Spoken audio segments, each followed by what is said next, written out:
Welcome to Cashflow Savannah, episode 22. Today is so special. We have one of my clients as our guest. His name is Dennis Facella. I've known him for several months, and Dennis just completed his first deal as a real estate investor. Chandler and I both got to be a part of the deal as it was going. And what a great episode to learn. Would you agree, Chandler? Did you learn a few things? Yeah, for sure. If you're a newbie, you will love this episode. So funny. It kind of reminds me of like just Craig Curlop going through his first deal. Yeah. It's very similar. But yeah, newbies will love this episode. Yep, it was great. And one thing that I really appreciated was that you and Dennis both got into the weeds with financing, because financing and paying for these, purchases is the hardest, arguably the hardest part. And so we did quite a deep dive into the different types of loans and the repercussions of putting those on your offer. So please stay tuned for that information. I thought it was fantastic. Yeah, for sure. That's one part that not many people deep dive into because some people don't want to talk about it. But he was willing to talk about it and kind of go through. I mean, I learned local versus out of state lenders. Yeah. Honestly, didn't know that. But yeah, I mean, you always learn something from these podcasts for sure. And Dennis was wonderful because he was willing to share numbers. That's what he enjoys hearing on other podcasts, and that's what he felt comfortable sharing. So definitely stay tuned to the end because Dennis reveals his ultimate number, which was really quite a shock. I was watching your face, Chandler, and you were like, what? So You see that coming for sure. yep, it's a great surprise at the end. Definitely stay all the way through. So without further ado, we bring in Dennis Facella. Welcome, Dennis. We have Dennis Facella here. We're so glad to have you. Local Savannah investor in the house. Yeah, thanks for having me. Really excited to be here today. Absolutely. So Dennis, go ahead, Julie. I was going to ask you, give us a little bit of your background before you got to Savannah, because I know that you're a new transplant, and then I know Chandler loves to talk about your first deal, but give us just a little bit of background. Yeah, sure. So I grew up in Pennsylvania, and then after graduating from college in Pennsylvania, I moved to Michigan. That's kind of where I first started hearing about real estate, kind of thought about investing there. Maybe a little bit of analysis paralysis. Didn't really want anything tying me to Michigan. Then moved to South Florida, where I met my girlfriend, which is why I'm up here in Savannah now.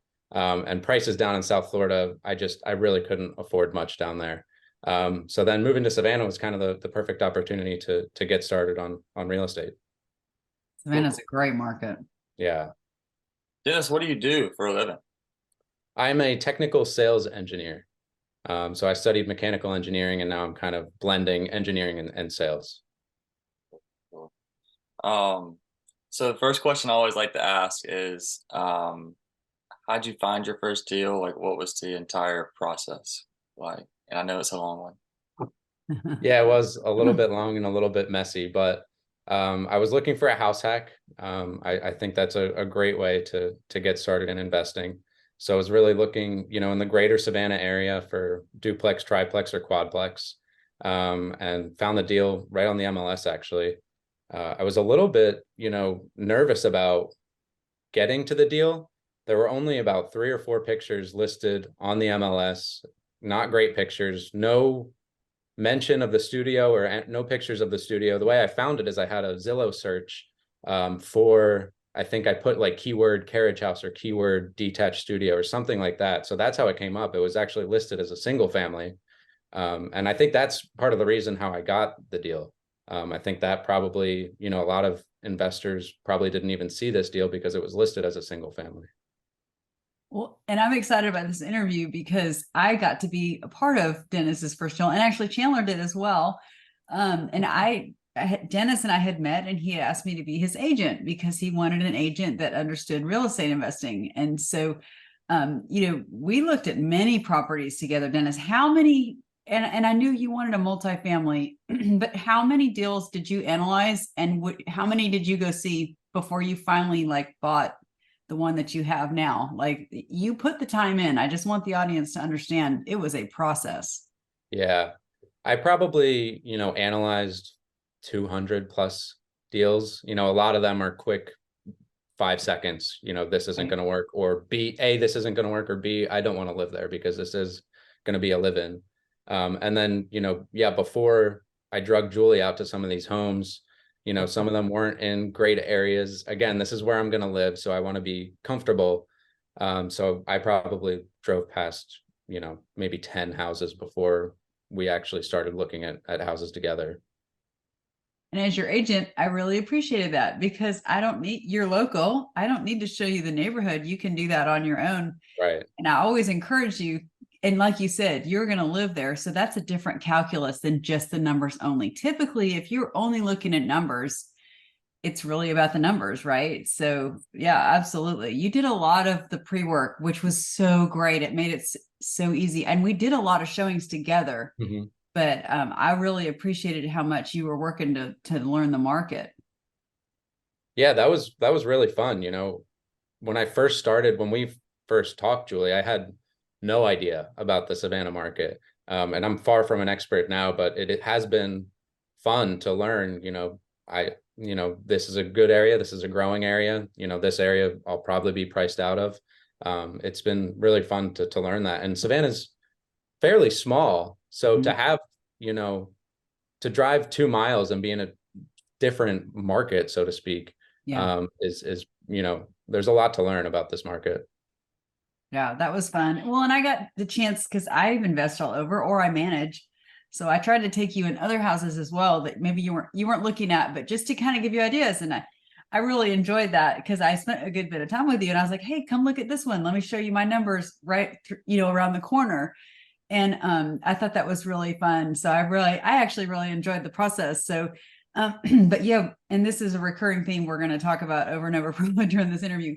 But the listing that you finally found, it was pretty much the ugliest listing on the MLS, and no one wanted it. No one was even looking at it, and it was poorly done by an agent that I don't think really knew what he was doing. We found out later that it was his first thing. And unfortunately, Dennis and I found out that he cost his seller quite a bit as well, but we'll get to that towards the end. But yeah, I mean, we've talked about it at our meetup and I want to say it here, when you see a property and you just see a photo or two of the exterior of the home, that's an investor special. Did you start to notice that, Dennis? Yeah, absolutely. Yeah. And I've heard that, I've heard David Green mention that on Bigger Pockets. He loves going after poor listings, or even if it's a good listing, it has smelly carpets. It just things that drive a lot of other people away. And I think that's really what helped me find this deal and get a good deal. And may I say, Dennis, we went inside and the listing inside looked nothing like the photos of the inside. Like the 2 photos that were on the MLS showed an empty property and the place was fully tenanted with stuff everywhere. I mean, it was really poorly represented on the MLS, and that was fantastic for you. Yeah, definitely. I think I got a lot out of that, and I think it was good because, like I said, I've heard that be mentioned before, a couple dark pictures, but that's what ended up being a good deal. So now I'm going to go after those in the future. Right. You had no competition. And as investors, we hate competition. We don't want a bidding war. We want to drop that price. So are you comfortable saying what the house was for sale for and what you got it under contract for? Yeah, definitely. It was listed for $425. I think we originally offered $399, which we both thought was fair at the time. Yes. And then after some negotiating and seller credits, I think I ended up getting it for just under $410. Mm-hmm. Nice. And I want to say too, it's Dennis bought in Ardsley Park, which is a great neighborhood, great to live in. It's not a typical investor neighborhood because it's expensive. So when you look at duplexes within 2 miles of where Dennis bought, you could probably get something right now, $250 to $350, for a 2 unit. This wasn't a duplex. This is a single family home with a carriage house. But anyway, but yeah, really great find as far as where to live. So tell us about the house. I'm sorry, Dennis. I know you said they didn't even describe the carriage house on the MLS. No problem. Well, the house is actually in Bingville neighborhood, which is just next to Ardsley Park. It's actually Ardsley Park adjacent is what some people call it. And I actually saw something on like the Neighbors app or the Neighborhood app just the other day that said the school board or the board might actually blend the two. So Yeah. I would love that. I hope it does actually become Ardsley Park, because it's on the other side of Bull Street. Bull Street. I know we're getting into the weeds, but this is That's a okay. Savannah podcast. Absolutely. The Bull Street separates East and West and Ardsley Park from Bingville. Interesting. Yeah, but yeah, so to describe the house, it's a 3-2 main house, single family, nice fenced in backyard, and then a studio, a detached studio, with its own bathroom. All the flooring was done pretty nicely in the studio. The studio really didn't take much work. So when we bought the house, the main house still had a lease, which, I've heard some nightmare stories about inheriting tenants. Luckily, I got, my last month paid out of them, and they moved out and everything was great. So I think I kind of lucked out there a little bit. But yeah, to start, we moved into the studio, fixed up a little things, put in a new vanity, a new appliance, just really simple stuff. Got it looking nice, and then got that rented out to a tenant.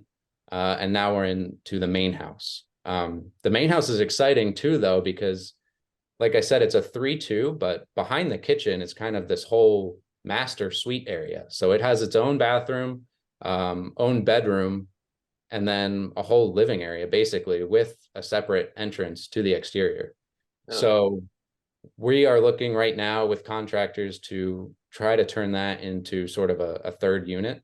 All we really need is, there's a giant fish tank in there. We need that gone, and a little kitchenette and some drywall put in. So it should be fairly simple, I'd imagine. So that's exciting. I might get, 3 units out of it. Wow. That's so cool, because I'm like always, when I'm on Zillow or whatever, I am always looking. I was like, all right, how can I turn this house into a duplex? Or how can I turn it into a triplex or whatever? That is like my bread and butter.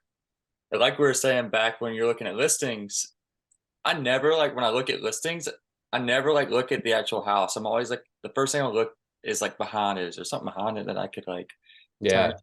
Like I Turn never into an just, like, look ADU. at the house, and that sounds like kind of what you were doing too. And now 3 units, that's not bad. Well, and Dennis, you caught it yourself. I didn't even see it. I just wasn't thinking that way. But that third unit, when you told me, you said, "Hey, I think I could make this, bedroom, bathroom a third unit," and I was like, "Oh my gosh," because the wall where the fish tank is, it backs up to the kitchen, which equals plumbing.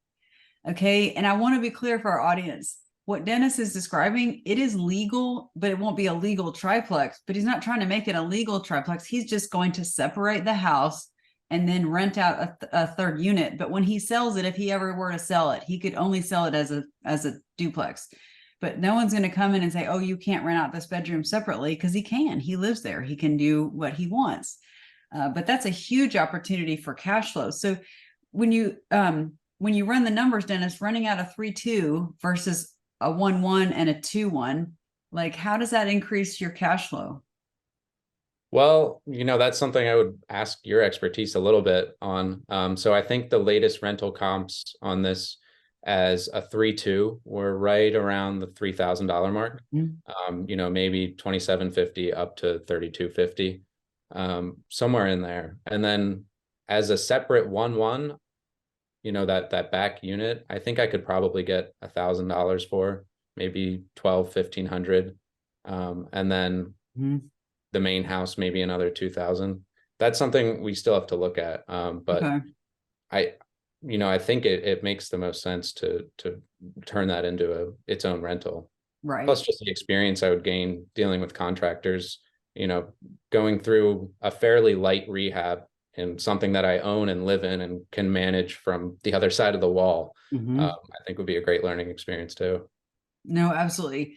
I need to look at the numbers. I think a 3-2 at 3,000 is a little high. I don't know what you think about that, Chandler. I do think, it's a great area, but I don't know, probably 2,600 would be what I would expect. I am not in front of, numbers, but the 1-1 you should definitely get. I would comp it very similar to your garage apartment. Is it going to have laundry or no? Just a small kitchen? I haven't decided that yet. Okay. Yeah. All these things factor in, but yeah, the fact that you're going to be able to live in a 2-1 and then rent out a 1-1. And I hope another $1,500-$1,700, probably 1,500-1,600 at the most for that one.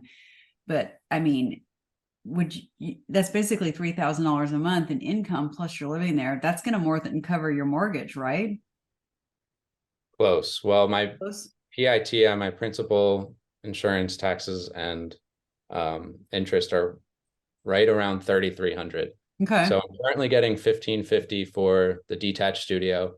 So yeah, if we got that back unit rented for another 1,550, Mhm. you know, I'd basically be living for just a few $100 a month, which is awesome. It's And that's another fantastic. thing I love about house hacking is the numbers don't need to be super tight. And especially when you're living there, you know, you need to pay for a place to live. So if I can, you know, find something that I like, gain some equity, put some equity into it, and then, you know, cut my living expenses down and then cash flow in a year or two from now, then Right. it's perfect.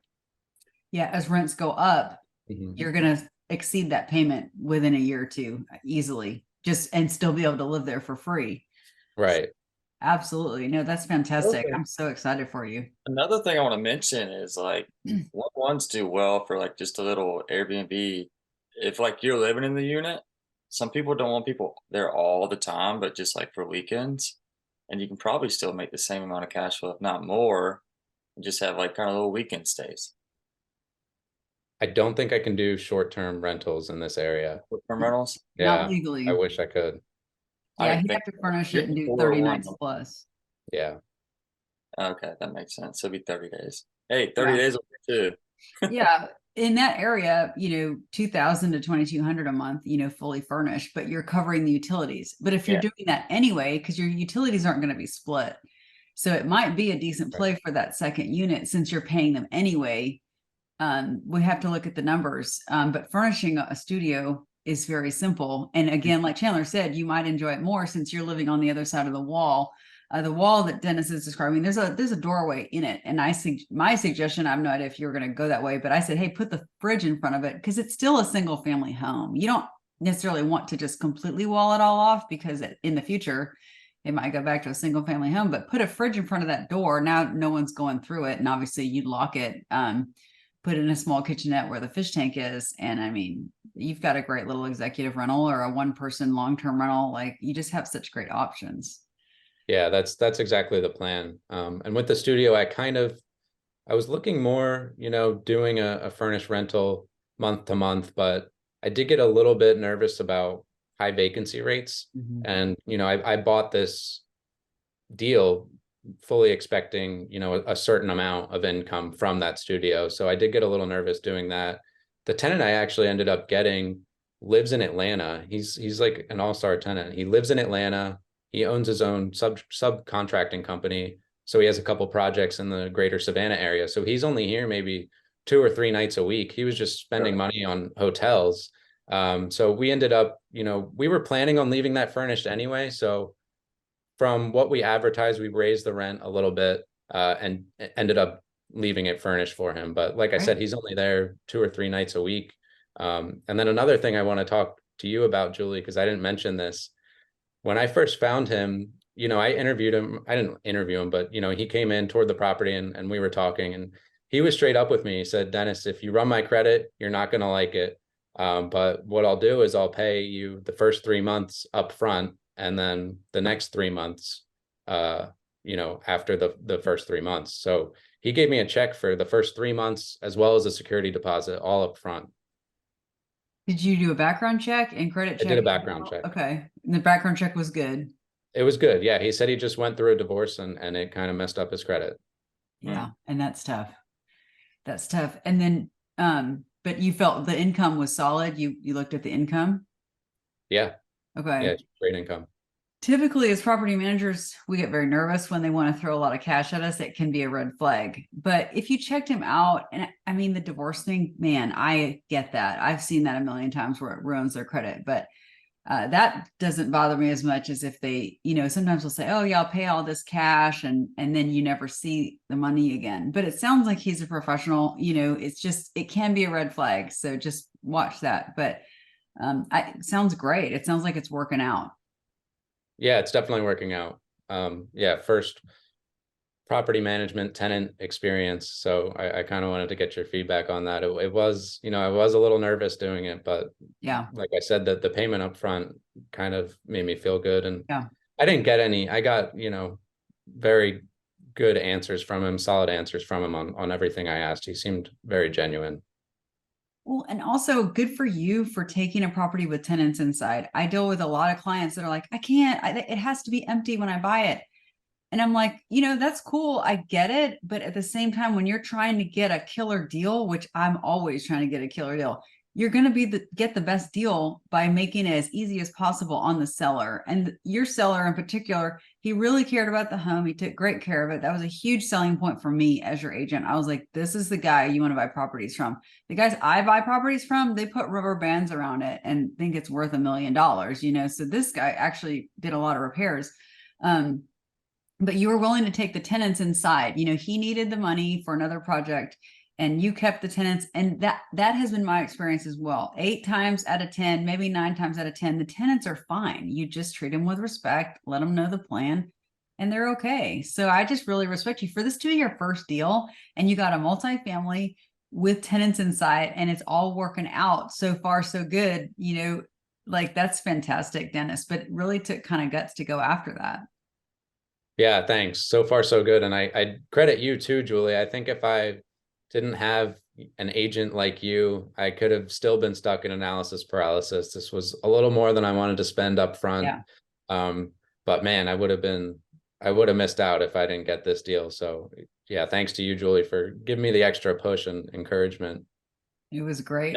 That's so funny. I want to ask you, how did you get out of that? Besides Julie, was it Julie that got you out of the analysis paralysis, or like was there other things that made you a little bit more confident?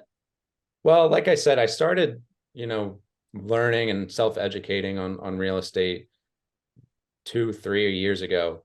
Yeah. There I was definitely stuck in analysis paralysis, but as that time passed, still listening to podcasts, still reading books, still watching YouTube videos. I just really, really wanted to get my hands on something. It had been a long time coming. So, I think that played a large part in it too. Well, one thing we did, you saw so many properties you would not live in. I mean, Savannah is street by street. It is beautiful. And if you want that pretty stuff, it's going to cost you 800,000. But you knew exactly what you didn't want. So you and me and Mara finally found one. You said, oh, I like it. But it was in a multi-offer situation. You remember, is in Live Oak.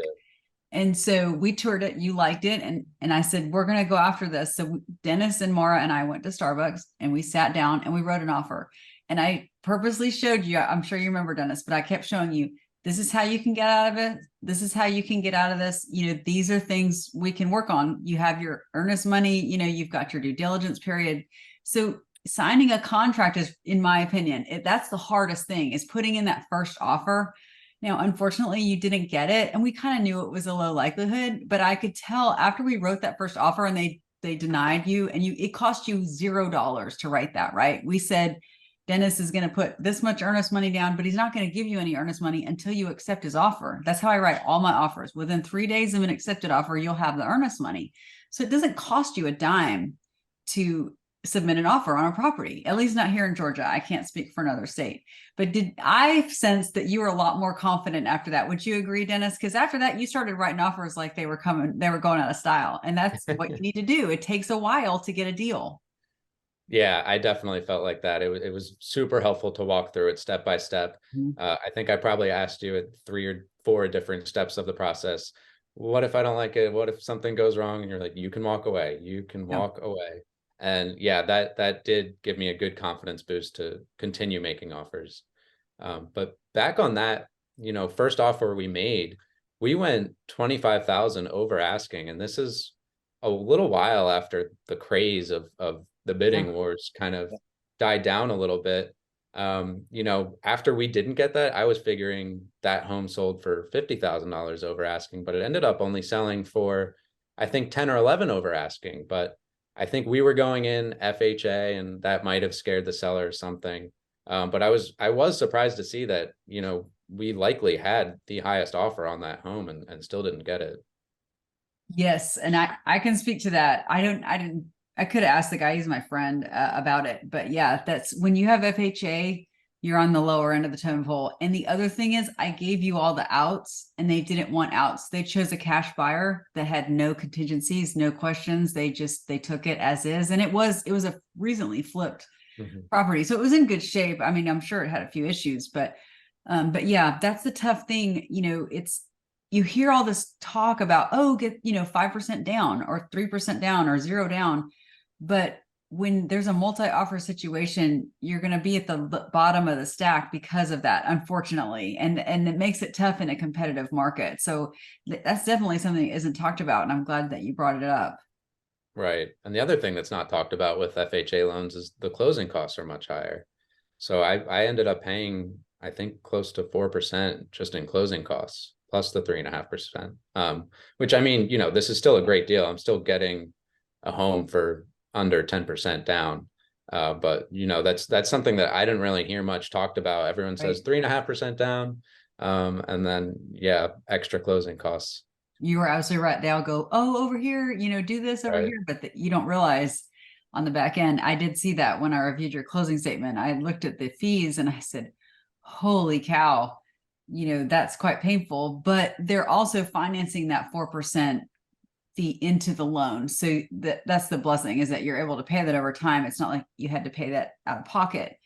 Talk about the lending, Dennis. You went through a lot with lending on this process. What did you do right? What did you do wrong? Yeah, one thing I definitely did wrong is, I started looking for pre-approval letters online, ended up getting inundated with phone calls and emails constantly. Started talking to an out-of-state broker, who, promised me, he was going to get me the best interest rates, the best deal possible. A lot of talk.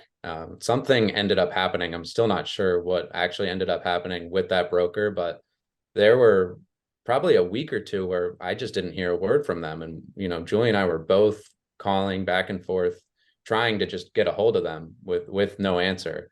And then finally I had someone reach out from the actual mortgage company. So they ended up taking over the loan, but we almost lost the deal because, our seller was expecting funding. I think we were supposed to close.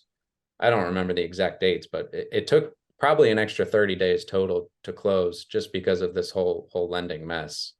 So, one thing I definitely did wrong was going with the out-of-state guys. Julie had recommended someone to me, kind of in the middle of this process, and, where we could have switched to a local lender. And then I still went with the other guys. They still kind of talked me into them.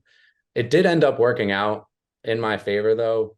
To get this deal, they had to buy down the interest rate for me, basically. So they ended up eating an extra $5,000, which ended up saving me and helping me get the deal at the end of the day. But man, that communication was really not good throughout the whole process. It was, like I said, we almost lost the deal.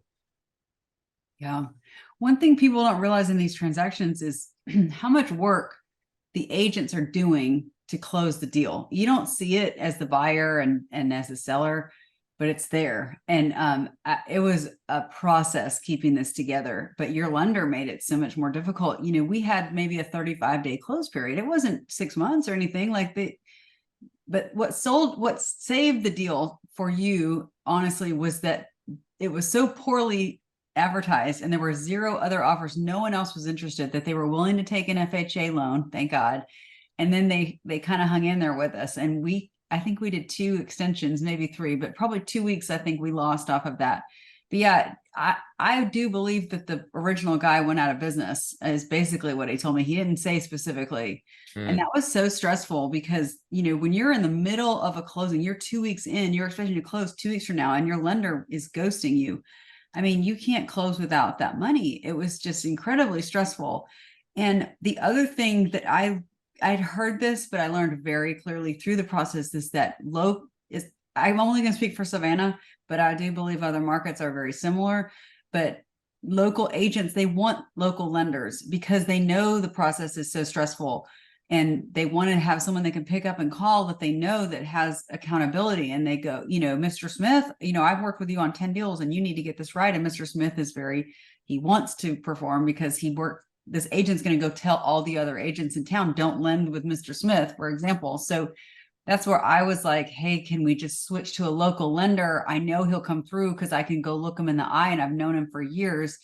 It didn't end up happening, but I've started telling my buyers, like, you can get pre-approval, but really, if you make an offer and you have a local lender, and I've seen it now with other clients, they will choose the local lender over a higher offer.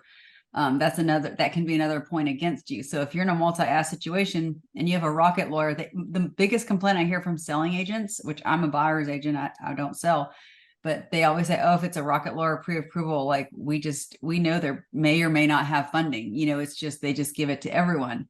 So I thought that was very interesting, that the lender really played such a big part. But again, because we were the only fish in the pond, they were like, okay, we're going to put up with these guys. It was tough. Yeah, that's really interesting that, they'll even go with a lower offer with a local lender. But I mean, lesson learned, I'll definitely go local from here on out. Well, no one gets paid until the property closes, right? No one. We're all working for free.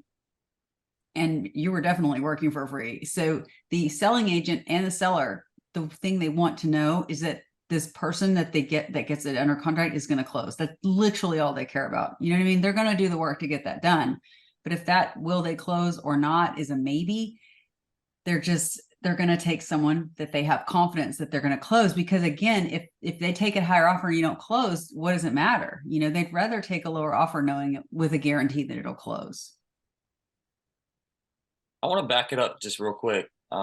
Just for the listeners, can we explain what an FHA is, like all the details of it? And then also I want to explain like why people don't take FHA loans. Dennis, could you explain that? Yeah, so I actually don't even remember what FHA stands for. Do you remember, Julie? Federal Housing something? Authority. That's my guess. I don't know. Yeah. I don't know. It's commonly mistaken that it's a first-time home buyers program, but it's not. So what an FHA loan is it allows you to buy a home with 3.5% down, as little as that. But like we talked about earlier, higher closing costs, things like that. There's a couple other stipulations. You have to live in the property for 1 year, unless you refinance. But yeah, so it really allows you to get into a property with, lower money down. One thing that did recently change though here is that you can now get into a multifamily with as little as 5% down. So I just missed that. I would have much rather had a conventional loan. But I'm in the deal now, so no complaints. But as to why so many people don't do the FHA loan, there's additional costs associated as well. So there's PMI, private mortgage insurance. So I'm paying, I think, an extra like $200 a month. So there's just extra costs and kind of hoops you have to jump through to get the FHA loan. But I think for, any first-time home buyers out there, I think it's great. It allowed me to get into, a larger multifamily. Otherwise, I would have been looking at something probably half the price. Yeah, they include the rental income to help you qualify for the loan, but anytime you involve the federal government in your home buying process, you add a ton of paperwork, a ton of steps to get through. It just is quite a hassle. And then in Georgia, we have the Georgia Cares program as well. And if you make less than like $150 a year, I can't remember what the number is, but the state of Georgia will give you another 3% towards closing costs. And that's wonderful to have $3,000 for free. But the thing about that is you've got an FHA loan plus that. So now you have double government stuff, and it's very hard to get the properties closed because they create so many barriers to closing. And one of my clients who has cash has come in and gotten a killer deal out in Port Wentworth because the previous buyer was not able to close because he was using Georgia Cares, and they kept putting money into the house, and then they would still come back and say, you still have to do this, you have to fix this switch, very particular. FHA is as well. The FHA does their own inspection, and so the sellers ended up just walking away from the buyer and going with my guy, who was about $15,000 less. but they knew he was going to close. Again, no one gets paid. And these poor agents put all this money into the house to try to get it to close and then lost the buyer. It's a mess. So once you involve the federal government, it just gets very complicated and frustrating. That was another big thing. Yeah, I want to mention was like the inspection process can get pretty tough. They want the house like perfect. It's like when I was first starting, I was like looking at like kind of the wore out houses, and I was like, this can't even pass inspection. And so that's where it gets tough because you're trying to find a deal, and most deals you find are kind of the beat down houses, and you can't really use that with FHA. Well, in a conventional loan, they're not going to inspect, but an FHA loan, again, once you involve the government, they're going to inspect. And the Yeah. selling agents know this. This is another reason, because they'll say it's not going to pass an FHA inspection. It has to have working appliances, flooring. They even get upset sometimes about railings, peeling paint. But Dennis, you bought a house where it was very well maintained, and we really weren't that worried about an FHA inspection. No, yeah, I think we just lucked out with finding this deal and being able to get in there. But yeah, I mean, everything, is working. There's, certain things that need to be touched up, fixed. The roof is pretty old. There's like 3 different materials. There's shingles, metal, and that, just commercial flat layer on there too. And the HVAC is a little older as well, but I mean, the house is in great condition. Tenants were living in there, as we were going through this process. So yeah, we weren't super worried about closing with the FHA inspection. And we used all those things that Dennis just mentioned to get our price reduction. I love a price reduction. I was Me like, oh, too. we're so worried. We need less. And I love that you mentioned like I went through 200 properties before this. I know I've had a few buddies. They know I'm in the real estate world, so they're always texting me and like, I'm buying a house, and they'll look at 5 houses and they're like, I'm done with this. This is like, and they've made an offer on every house, and somebody beat them out, and they're like, I'm done. I'm about to just rent. And I'm like, dude, it's not easy. Like you have to put in the work, and sometimes it might be more than 200 properties you have to analyze, and you kind of kept trooping along and finally found the one. Yeah, yeah, definitely. The other thing too is we were on a time crunch. We started looking, I don't know, probably the beginning of the summer. So I gave myself, I think, at least 3 months before our previous lease was up.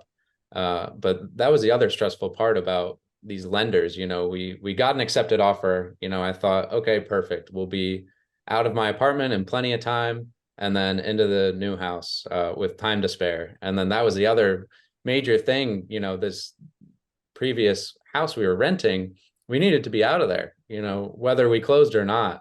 So that just added a whole nother layer of stress. But it, like I said, it ended up all working out. We moved out of that house and into the studio in one weekend. So, I can't complain really too much.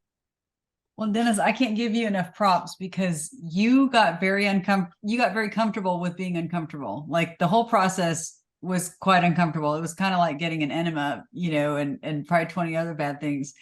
But we looked at a lot of properties, and one thing, Chandler's been there with us on this too. I know he knows what I'm talking about, but I took you to one duplex, and it was a great deal. But it was kind of scary. And I remember seeing you on the street, and you were like, your body language was like, we're out, but you were very committed to this process and finding a house, and you did have the fear of God in you. You needed a spot. I would love for you to describe to the listeners what that showing was like. This is a viewing that Dennis didn't buy, but it was very uncomfortable. Real estate can be very scary and uncomfortable at times. Yeah, that was definitely an uncomfortable scenario. So it was a duplex fully rented out. And to put it nicely, just neither side was, kind of well kept. The tenants themselves, they ended up being great, super nice people, but they both wanted to stay. So that's that, it was just uncomfortable. They were still living in the place when we walked through. There were people hanging out in all the different rooms when we walked through, and they were basically just begging me like not to kick them out too. They were like, we just want to stay here. And I was like, yeah, like Julie said, it was uncomfortable, but I think it's good. I think it's all just learning experience too. when I want to encourage our listener, one thing I've learned in this job is talk to the tenants. The tenants are usually good people. And like you said, a lot of times they really want to stay, but they're great at giving you information. And, here we come up to this duplex and the neighborhood is out. There are tons of people there. I mean, it was just almost a circus. So it's very intimidating. You see on HGTV where they're walking through an empty house with an agent and they're looking at things and making comments. This was not that situation. That everyone is sitting there just staring at us. And so you can't say one thing negative. And if there's so much negative going on, it's unbelievable. But it's just very uncomfortable to be stared at like that. And then also begged, from one side. But I go even harder. I always actually tell the selling agent, no, the tenants can be there. Please leave the tenants there. I want to talk to them. I don't tell them that. But as the buyer's representative, I want every bit of dirt on the property I can always get. So I love when the tenants are there. But as for you as the buyer, I knew it was very uncomfortable because you had never been in that situation. And it was so funny to see your face. But anyway, for anyone out there buying properties, keep the tenant in place while you're looking at the property, because what they love to do is they love to talk bad about their landlord. And I just flat out tell me what's going on. Have there been any issues? Does the landlord keep the place up? I mean, obviously we could look at this place and we knew he did not keep it up, but hearing how the property is maintained. And a lot of times there'll be an issue, like let's say a water heater that's in the attic that we wouldn't have seen. The tenants will be like, I haven't had hot water in 2 years. And you go, oh, okay, the water heater's out, just stuff like that. They're going to tell you that you might or might not see with your own eyes. And that gives you a lot of room to negotiate. I say, well, we know this is broken. We know this, we know that. And I've had people go, gosh, you know a lot about this property. And I'm like, heck yeah, I know a lot about the property. I'm talking to the people living there, but they don't know that. I never tell them my secret, but that is one of my best kept secrets, is chat up the tenants and don't be scared of them. They're usually good people for the most part, unless you're looking at buying in jail, which I never have. So. Yeah, that's definitely great advice. And I think when we do start looking at next properties, I'll hopefully be a little more comfortable talking to them and getting some more information on the property. Julie is the best at putting you in those situations. I can't tell you how many times I've done it. But when I first started working with Julie, oh my goodness, I would just be kind of standing back and she's just right in there. And I'm like, probably exactly what Dennis did. He was probably on the curb and Julie just walking right in there. Yeah. And I'm like, all right, I guess I got to go in. But now I just walk going in there with her and I'm just like, okay, well, she's trooping in there. I guess I got to too. She is the best. We're doing the eviction and everyone's yelling at us and we had cops and Chandler's carrying this couch that smelled like 4,000 feet. And I was like, Chandler hates me right now.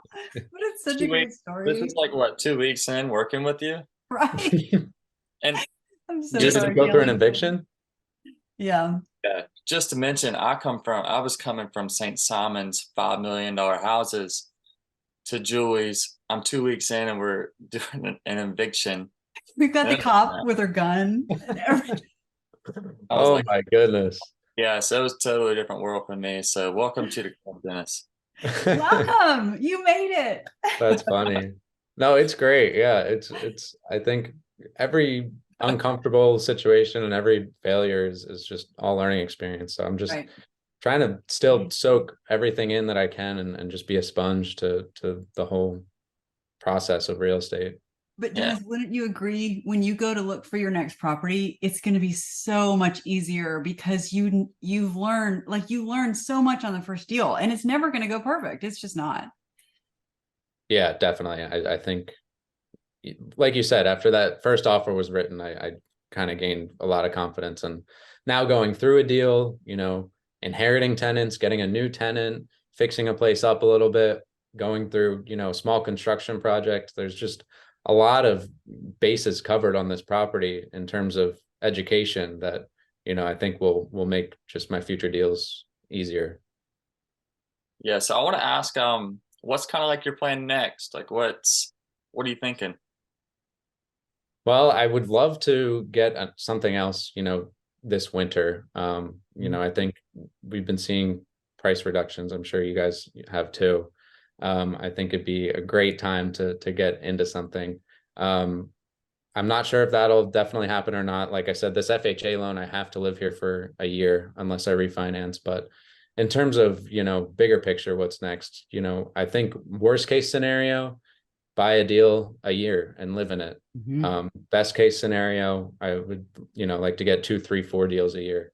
One thing that I struggle with a little bit is, kind of shiny object syndrome. Like, oh, I want to do a burr. I want to go wholesale. I want to do this. I want to do that. So I think kind of carving out a clearer picture beyond that, buy a one deal and live in it. I think that'll help me out a lot. Chandler, one thing I heard you mention on a previous podcast, though, is you kind of need to do, some wholesaling to start, or, be an agent to start, something to kind of help get that cash flow. The buy and hold, is great for building long-term wealth, but in terms of, initial cash flow and being able to get into multiple properties. So that's something I'm thinking about right now too. Yeah, for sure. I always mention that to people when I talk to them, like, hey, like, find a way to like make money first. Like that's like important as well. If you think about all the like very successful real estate investors, they're also really good at making money. And then there's some that just are really good at raising private capital, which is not a bad way to go if you don't want to make a lot of money. But it goes hand in hand. Like learn a skill, make a lot of money, whether it's wholesale or whatever. I mean, you can make money in a job that you're working. But people tend to forget about that is because they hear these podcasts and they're like, oh, like he got in this property and he did this in 2 years.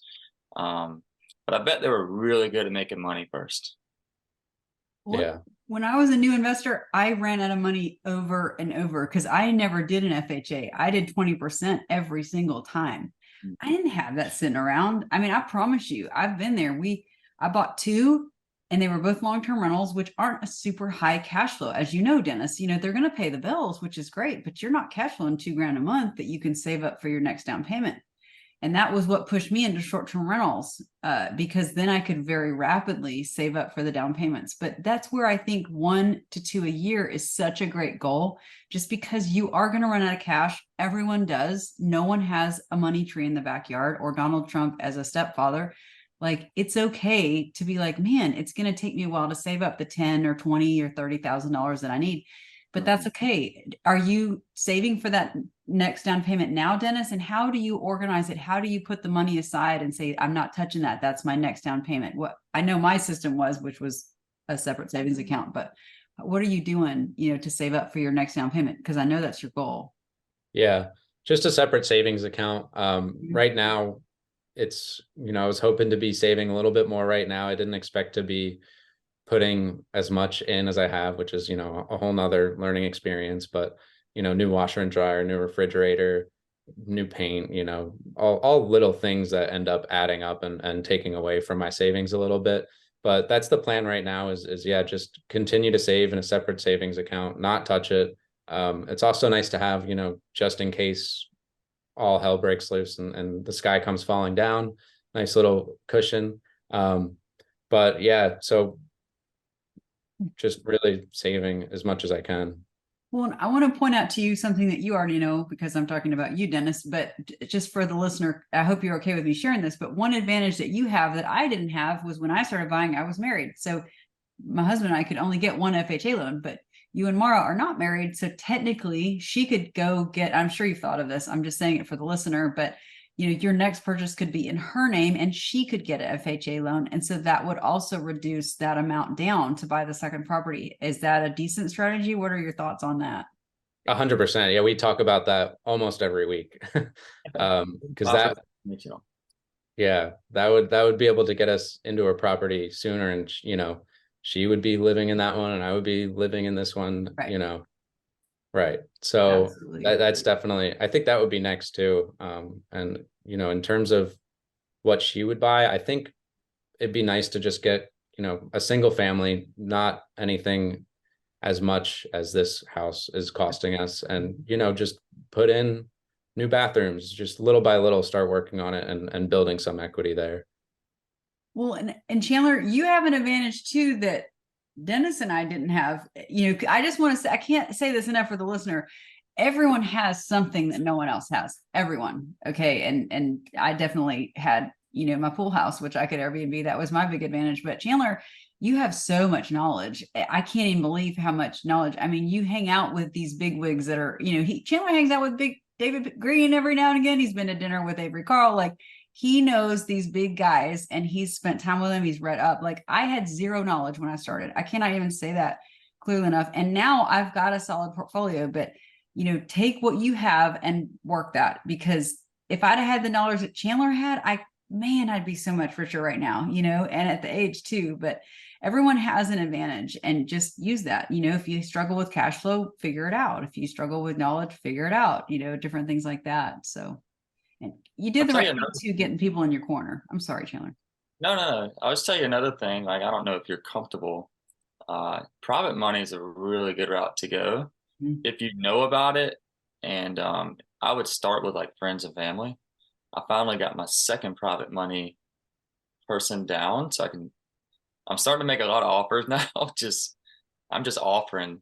And so if that's a route that you want to look into, like, and it's kind of easier to find than you think, is asking the right questions and kind of presenting it the correct way. As like, I was talking to Jabbar this weekend, and he's like, I just present it in a way it's an opportunity for me to make you money, because private lenders can really make money if you get with the right person. Because you can say, hey, I have an opportunity for you to hand me some money. I go put it into some real estate. It's real. It's there. It's not some stock or anything. And you get a return whenever I sell that deal or refinance or whatever. And if you can explain that and say, hey, I had this opportunity for you, it kind of starts coming easy. And that's what I've learned. And I'm like, wow, so many people actually have money and are willing to invest it, because there's a lot of people that don't like their money sitting around. They just don't know what to do with it. And if you can present it like, hey, like, this is what you can get out of it, it's a really good way to make something happen. And you can use that private money for your next down payment and pay it back within a year or two. I mean, it doesn't have to be long-term lending. They're probably not going to want to do that. But I agree with Chandler. That's a great suggestion. Yeah, I definitely agree too. I've even had some conversations with some people, that I'm close with. So I think that could be a good route to go in the future. I kind of wanted to just do everything on my own to start, learn everything that I can. That way I can speak confidently on all steps of the process, because I myself have actually gone through each of those steps. So I think that would be a great next step. Yeah. In terms of private lending, Chandler, I'm curious if you structure your deals or your partners as equity partners or just debt, or how do you typically structure them? Interest payments. So you just go, hey, give me this and I'll give you 10 to 12% back. It's normally like a 6-month payment period. No equity, just debt. Yeah. I wouldn't give away the equity in your deal if you can get away from it. I don't know. Some people do equity to get started, but I mean, if you can just present it the correct way, yeah, just do debt. That's what I would do. My advice is never do equity. Just find the guy that'll, because once you're in bed with someone, you just don't know. But yeah. And another thing is, that's all I can do. I always mention I would start with just people, the people that I know them very well. And so like, I just feel so much better like asking them than like some complete stranger. So yeah, definitely. Well, Dennis, we appreciate you coming on today.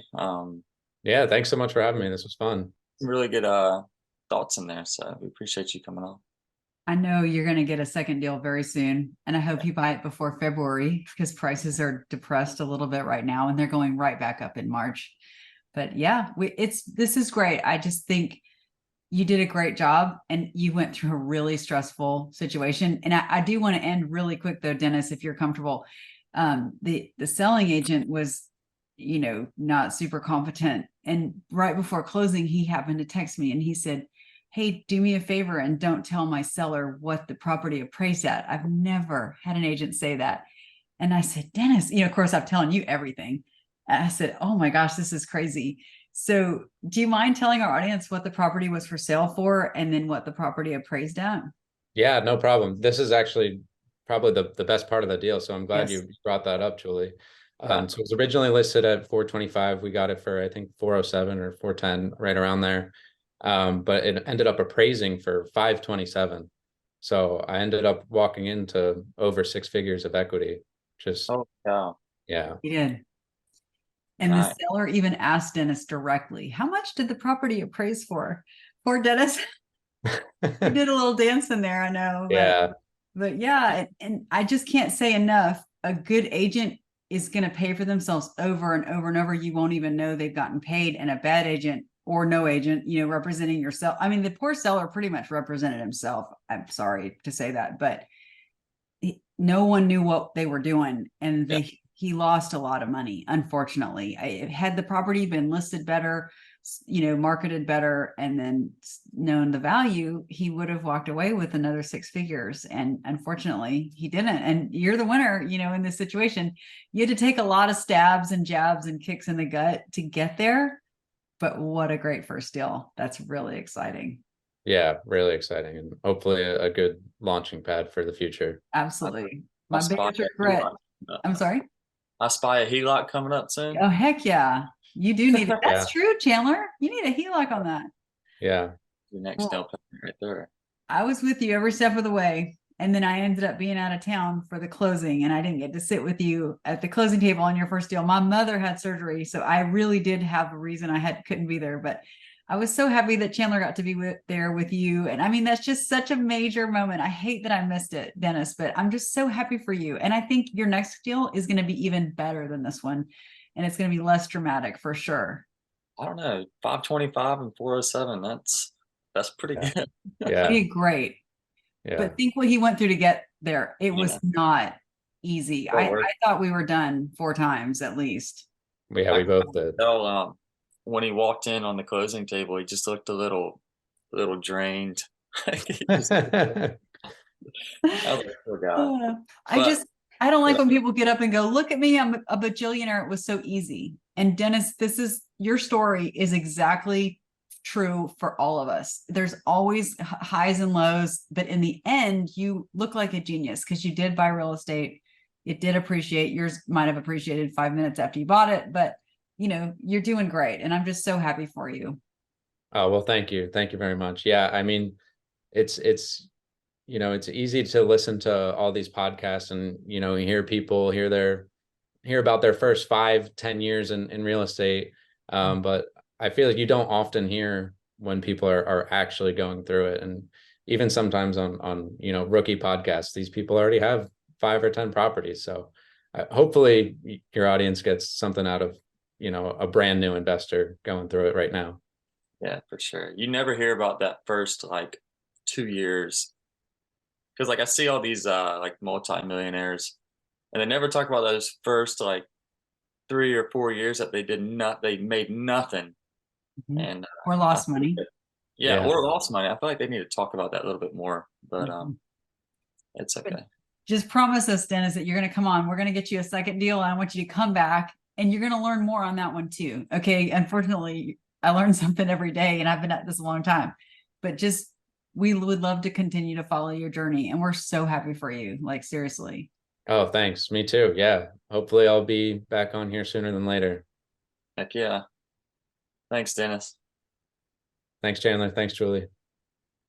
Thank you for listening to episode 22 with Dennis Fucella. Please like, comment, subscribe, share to everyone. And we will see you in the next one. Thank you. Bye-bye.